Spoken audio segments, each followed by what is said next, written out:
Welcome back to the Idea Mechanics Lab, everyone. Today, we're diving deep into the methodology of TRIZ. Specifically, we're looking at how it transforms innovation from some random lucky event into a totally repeatable discipline. I'm your host, and right over there is our lead innovation catalyst, our brilliant navigator rocking the red shirt, glasses, and silver accented hair. Together, we are going to completely shatter the myth of the eureka moment. Let's bridge that gap between abstract ideas and actually getting things done. For years, we've kind of been stuck in what I call the human intervention trap. Think about it. When workflows break down, what do we normally do? We just throw more human support staff at the manual bottlenecks. It's a lot of trial and error. But as our catalyst will definitely tell you, that is an incredibly expensive guessing game. The real fix? Systematic discovery.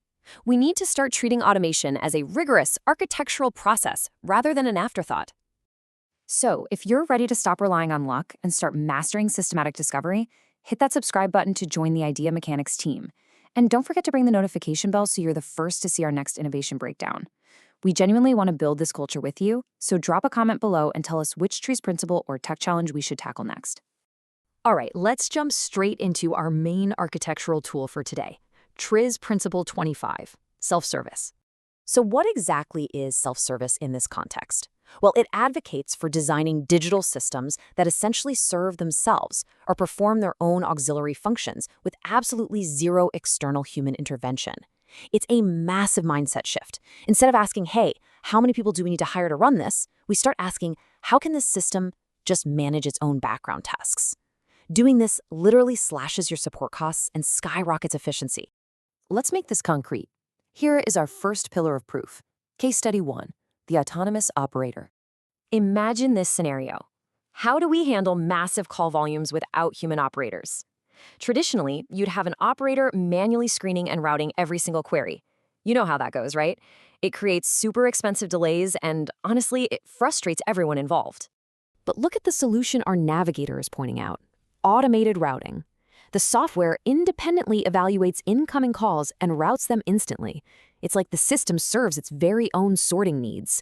We instantly move from a high-cost, low-scale, terribly slow process to low-cost, infinite-scale, and instant evaluation. A total game changer. Moving on, we're bridging the gap to physical resources with case study 2, the self-managing environment. Now, we've all seen the old, error-prone reliance on manual switching. Humans leaving the lights on, wasting massive amounts of energy simply because we forget to turn things off, or relying on clunky external programming that constantly breaks down. On the flip side, we have autonomous counting and actuation. This is the systematic brilliance of Principle 25 brought right into our physical spaces. So how does it actually pull this off? Let's take a smart lighting system in a classroom or an office. Step 1. The system uses built-in counters to detect exact entry and exit. Step 2. It tracks real-time occupancy. And Step 3. It manages the energy entirely autonomously based on that exact data. It doesn't need someone to flip a switch. It doesn't even need a central control room sending it commands. The system independently detects the number of people and serves its own lighting needs without any human help whatsoever. Just look at the breakdown our expert is highlighting. When we completely remove that manual intervention, the wasted energy practically vanishes. Gone. Meanwhile, the utilized energy is maximized. By making the environment self-serving, we instantly scale both efficiency and convenience. It is such a perfect, elegant application of systematic discovery.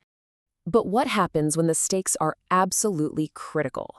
That brings us to case study 3, the self-healing architecture. This poses a pretty terrifying contradiction. As our IT and IoT systems grow more and more complex, relying on external technicians to fix faults becomes a massive risk. Manual repair is simply impossibly slow. By the time a human actually identifies the fault, well, the system might have already failed catastrophically. You can see our lead expert getting really animated about this. This is where engineers apply the ultimate level of Principle 25. They use self-healing mechanisms, redundant components, embedded error-correcting codes, and automatic fault detection. The circuits and software are literally engineered to actively diagnose and fix themselves. They detect the anomaly, correct it independently, and just keep running. The whole system is entirely self-diagnosing and self-repairing. No human required. And why is this absolutely crucial? because of industries like aerospace, medical devices, and autonomous vehicles. In these fields, continuous operation is literally a matter of life and death. You can't exactly pull an airplane over mid-flight to wait for an IT support ticket to clear, right? This ultimate level of self-service is the exact architecture required to keep life-critical technologies resilient, safe, and uninterrupted. All right, let's bring it all together now. Mastering systematic discovery. My friends, if there is one single thing we take away from our lab today, it is this. Autonomy is a repeatable skill. True digital autonomy is a strict architectural discipline. We absolutely must stop throwing manual labor at our system inefficiencies. When you apply TRIZ Principle 25, you engineer the need for human intervention entirely out of existence. Scalable systems route and heal themselves. Look at our navigator proudly pointing to this final thought, the overarching thesis of our explainer today. Ultimate scalability requires systems that can take care of themselves. It is as simple and honestly as profound as that. So I want to leave you with this provocative thought to take back to your own projects. Look closely at your own architecture. Look at your daily operations. What manual bottleneck in your ecosystem will you automate next using Principle 25? Get out there, start building that true innovation culture, and we will see you next time right here at Idea Mechanics.